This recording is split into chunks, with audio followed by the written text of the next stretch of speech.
Halo, selamat siang semuanya.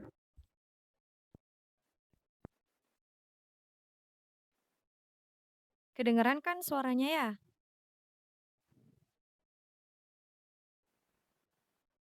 Iya. Pada minggu keempat ini, kakak akan memberikan review tentang materi-materi yang sudah kakak jelaskan pada pertemuan-pertemuan sebelumnya. Kakak sudah menjelaskan 12 tenses ya, dan kakak udah bagi menjadi tiga supaya kalian lebih mudah mengerti, yaitu dalam bentuk present, past, dan future. Nah, dalam bentuk present itu ada 4 tenses, yaitu adalah simple present, present continuous, present perfect, dan present perfect continuous. Begitu juga dengan tenses dalam bentuk past. Tenses dalam bentuk past dibagi menjadi 4 juga, yaitu simple past, past continuous, past perfect, dan past perfect continuous. Sama halnya dengan tenses dalam bentuk future. Itu juga ada 4 bagian, simple future, future continuous, future perfect, dan future perfect continuous. Nah, semuanya sudah kakak jelaskan, dan sekarang eh, kakak akan membuka sesi diskusi. Jadi, bagi adik-adik yang masih bingung dengan tenses bagian mana dan belum mengerti bagaimana cara menggunakannya bisa ditanyakan ya. Halo semuanya. Oke. Ya, silakan yang mau bertanya. Siapa dulu?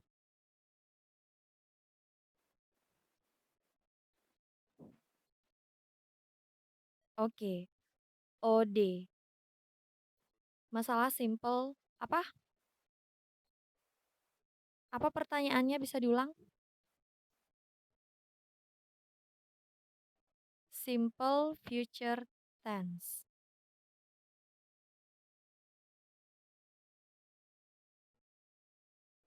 Tentang future continuous seperti itu ya?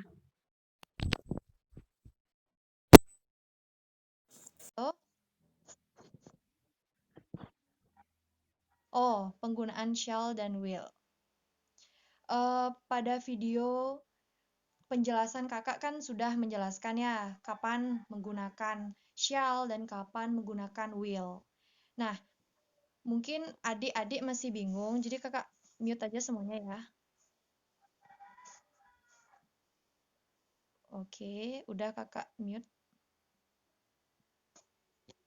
Penggunaan shall dan will itu sebenarnya kegunaan dari kata shall dan will itu sama, memiliki arti yang sama, yaitu akan. Tetapi yang menjadi pembeda di dalam sebuah kalimat itu adalah kalau kita menggunakan will itu biasanya subjeknya kata ganti orang bentuk ketiga seperti you, she, he, it, they seperti itu. Sedangkan kata shall itu digunakan untuk first pronoun atau kata ganti orang bentuk pertama seperti I ataupun we. Jadi contohnya adalah uh, we shall go, I will go, yang sama-sama memiliki arti kita akan pergi, saya akan pergi. Jadi sama-sama artinya itu sama, akan. Tetapi ada beberapa hal yang menjadi pembeda antara penggunaan kata shall dan will ini dalam sebuah kalimat. Nah, secara umum kata will itu digunakan untuk menunda suatu kejadian yang akan terjadi. Contohnya, she will go to Bali after she take a bath. Yang kedua, penggunaan will digunakan untuk menunjukkan rencana yang sudah disiapkan dan akan terjadi. Contohnya, he will arrive in Denpasar 2 hours later. Dan yang terakhir adalah untuk memprediksikan hal di masa depan. Nah, kalian harus garis bawahi kata memprediksikan. Artinya hal itu belum tentu terjadi. bisa terjadi, bisa tidak, seperti itu. Nah, contohnya adalah that girl is smart, she will be a good woman. Jadi eh apa? Jadi dia belum jelas eh apakah wanita itu benar-benar menjadi wanita yang bagus, yang sukses di masa depan, seperti itu. Paham?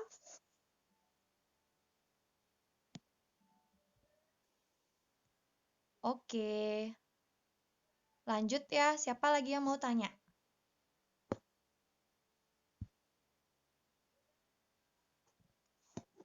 Silakan.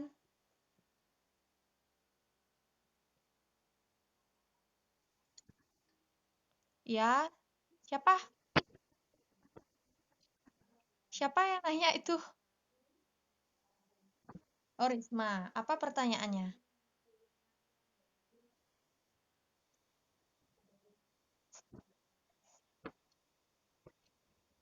Past perfect tense dalam kehidupan sehari-hari.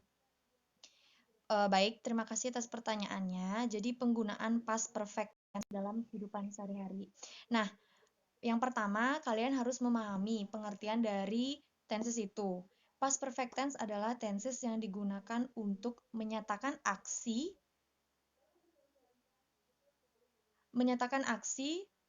tersebut telah selesai pada suatu titik di masa lalu sebelum aksi lainnya terjadi. Jadi, eh, simpelnya itu seperti ini. Jadi, ada kegiatan yang telah selesai, yang sudah selesai, yang terjadi di masa lampau, dan eh, dan aksi itu terjadi sebelum ada aksi lainnya yang terjadi. Paham? Agak rumit memang ya. Nah, kegunaan past perfect tense ini ya ada dua, yaitu untuk menunjukkan sesuatu yang terjadi di masa lalu dan terus berlangsung sampai terjadi aksi yang lain di masa lalu. Kalau udah berbicara past, pasti semua kejadiannya terjadi di masa lalu. Seperti itu.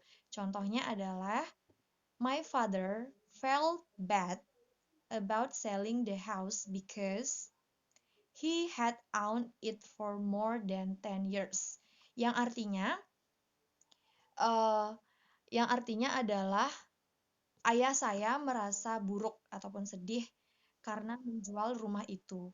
Karena rumah itu sudah dia miliki selama kurang lebih 10 tahun. Nah, itu terjadi di past. Ada dua kejadian yang terjadi di past. Satu kejadiannya adalah ayah merasa sedih karena menjual rumahnya.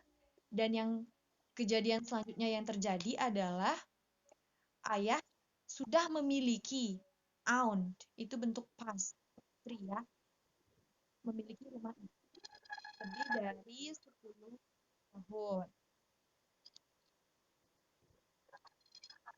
Halo,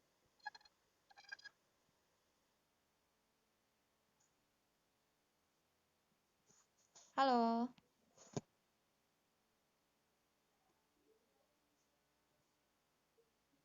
Kakak lanjut ya. Oke. Dan kegunaan past perfect tense yang kedua yaitu adalah digunakan untuk mengekspresikan harapan atau impian yang tidak tercapai. Jadi kegagalan ya, seperti itu. Contohnya, if I had not taken a bath fast, I would have missed the train. Jadi seandainya saya tidak mandi terlalu cepat, saya tidak akan kehilangan kereta. Seperti itu. Jadi eh, kegagalan itu bisa diukur dengan menggunakan past perfect tense. Seperti itu, adik. Dan rumusnya, rumus past perfect tense itu dalam bentuk positif, dia selalu diikuti oleh subjek yang pertama, kemudian diikuti kata had dan verb 3, kata kerja bentuk ketiga. Kemudian dalam bentuk negatifnya, rumusnya adalah subjek had plus dan seterusnya. Terakhir, dalam bentuk interrogatif,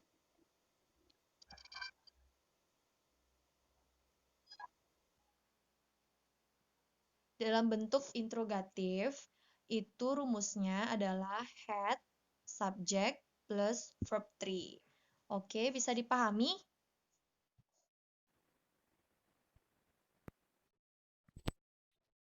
Ada yang mau bertanya lagi? Oke, apa pertanyaannya?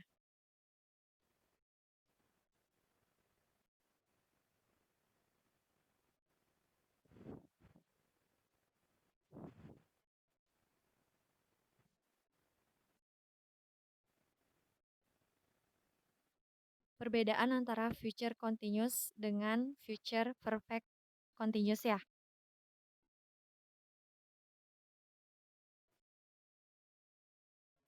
Nah, yang membedakan dari future continuous sama future perfect continuous. Kakak, gini ya, bakal kasih lihat gambar perbedaannya. Nih, sebentar dulu.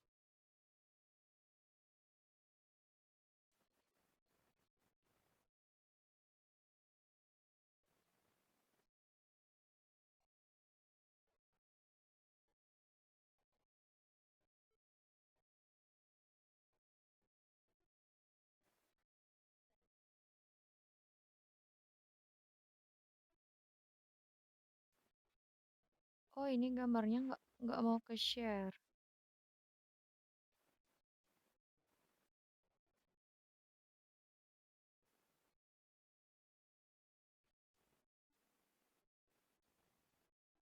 Gambarnya nggak mau ke share, tapi kakak jelasin aja ya. Perbedaan antara future continuous sama future perfect continuous. Nah, yang membedakan itu adalah, oh itu udah mau, udah kelihatan belum? Gambarnya udah kelihatan ya? Nah, itu dia. Kalau future continuous tense itu, dia penggunaannya itu untuk mendeskripsikan aksi yang terjadi di masa yang akan datang.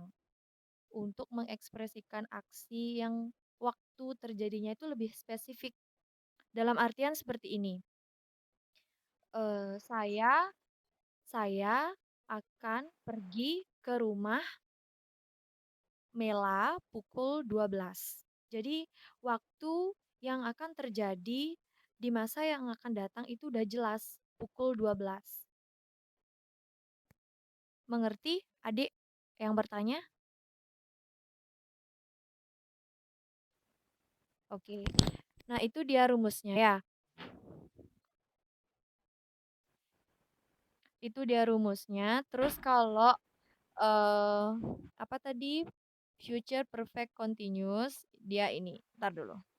Tak cariin gambarnya.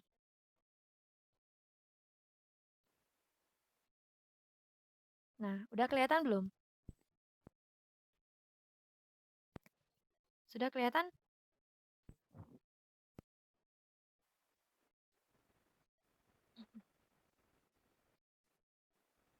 Udah ya?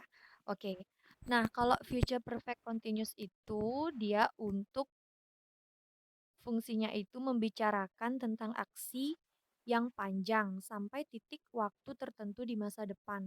Nah, artinya kegiatan itu belum jelas dia kapan selesainya. Berbeda dengan eh, future continuous, dia udah pasti kalau kita berbicara tomorrow, udah pasti besok dia kejadiannya. Sedangkan kalau future perfect continuous, dia terjadi di masa depan juga, tetapi waktu yang ditentukan itu gini, apa namanya, belum tentu gitu. Nggak spesifik. Seperti itu. Itu dia yang membedakan antara future continuous dengan future perfect continuous. Udah paham ya? Udah mengerti? Halo, sudah paham, Dik? Sudah mengerti?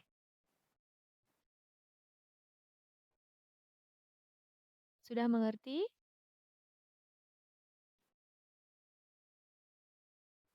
Oke. Nah, sekarang kita lanjut ke tunggu sebentar. Apa ada yang mau bertanya lagi? Apa ada yang mau bertanya lagi?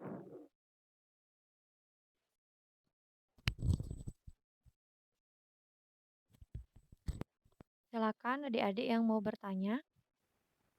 Ya, apa pertanyaannya?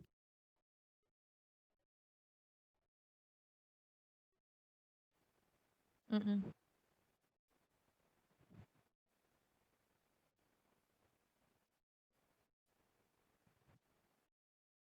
Simple present tense sama present perfect tense gitu. Oke. Jadi kita pahami dulu ya tensesnya itu. Kalau simple present udah pasti simple dia, pakai verb satu ya. Kayak contohnya I read a book kayak gitu. Dan kalau present perfect tense itu digunakan untuk menunjukkan suatu kejadian yang telah terjadi dalam waktu yang tidak spesifik. Artinya, kegiatan itu terjadi di dalam waktu.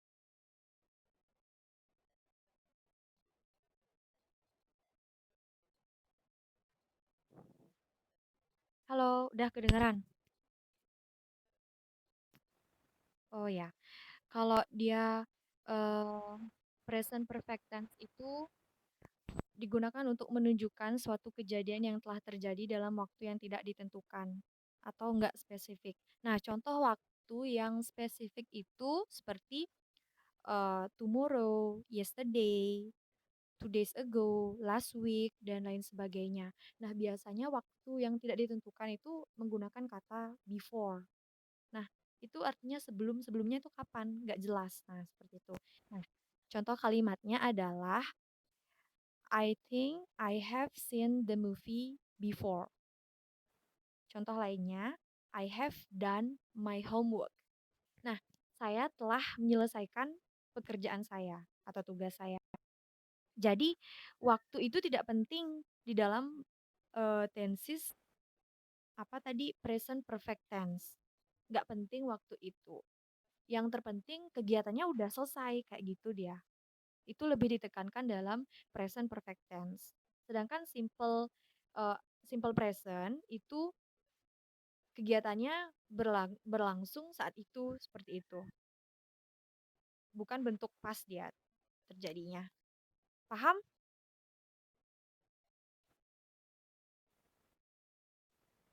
Ya, ada yang mau bertanya lagi?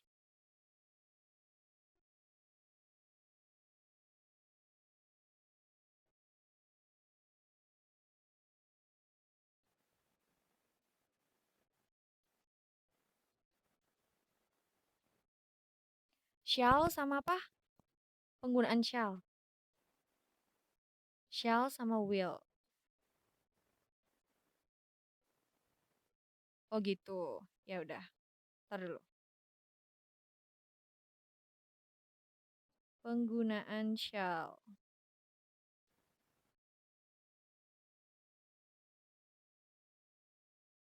Nah, secara umum yang membedakan antara shall dengan will itu adalah pronounnya, kata ganti, bentuk kata gantinya. Biasanya kalau will itu digunakan untuk subjek atau untuk apa namanya? Pronoun, kata ganti orang bentuk ketiga seperti she, he, they, it, you. Sedangkan kalau pakai shall itu menggunakan first pronoun atau kata kerja bentuk kata ganti orang bentuk pertama ya atau kata bantu seperti I atau we itu yang membedakan. Nah, namun faktanya di dalam kalimat itu banyak yang menggunakan shall will itu nggak melihat subjeknya lagi karena fungsinya mereka sama, balik lagi ke fungsi mereka yang sama, yang berfungsi sebagai kata akan, seperti itu. Yang membedakan sih sebenarnya kalau dalam shall itu lebih digunakan untuk kalimat yang bersifat memberikan tawaran ataupun memberikan saran. Contohnya adalah memberikan tawaran. Shall I help you? Dan contoh kalimat dalam memberikan saran. Shall they study now?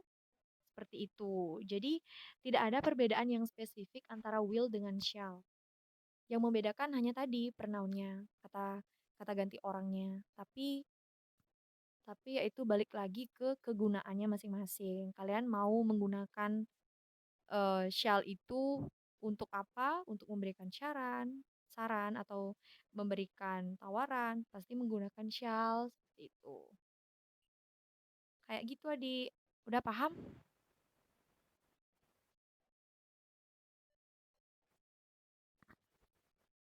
Udah paham? Putus-putus ya? Ada yang mau bertanya lagi?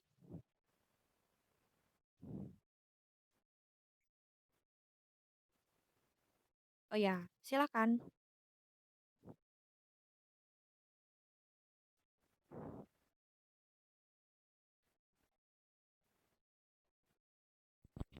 Bisa diulang di uh-uh. Will dan be going to. Itu ya? Oh ya. Perbedaannya antara kedua itu. Oke. Perbedaan antara will dan be going to. Sebenarnya seperti yang kakak udah jelasin tadi, kalau kegunaan will itu sama dengan shall. Udah kedengeran? Penggunaan shall sama will itu sama. Fungsinya untuk menyatakan akan. Seperti itu. Sedangkan be going to itu merupakan kata kerja bantu dalam bahasa Inggris. Nah, be going to be going to be. Biasanya dalam bentuk present itu kan ada am, is, sama are. Jelas, Di? Halo? Heeh. Terus ini, kakak ada gambar biar kamu lebih mengerti. Sebentar. Ah, kakak jelasin ya, ini apa maksud dari gambar ini, biar kalian lebih ngerti tentang perbedaan penggunaan will dengan be going to. Nah, di gambar kalian bisa melihat itu. Di gambar pertama, don't touch that dog, he will beat you. Itu yang ngomong ibunya ya. Itu penggunaan will. Itu disingkat he will, itu jadinya kayak itu singkatannya. Nah, ibunya berkata, jangan sentuh anjing itu. Seperti itu. Lihat, itu kejadiannya dia belum menyentuh, si anak itu belum menyentuh si anjing. Ibunya udah berkata kayak gitu. Ibunya udah berkata, he will beat you. Seperti itu. Terus di gambar kedua, penggunaan be going to, look out, he is going to beat you. Nah, ibunya berkata seperti itu setelah si anak menyentuh anjingnya. Lihat ekspresi anjingnya. Itu marah kan? Beda sama yang di atas. Nah, apa yang kalian bisa tangkap dari gambar ini? Penggunaan will dengan be going to. Nah, jadi penggunaan will itu digunakan dalam sebuah kalimat yang masih dalam tafsiran. Kakak pause dulu ya suaranya.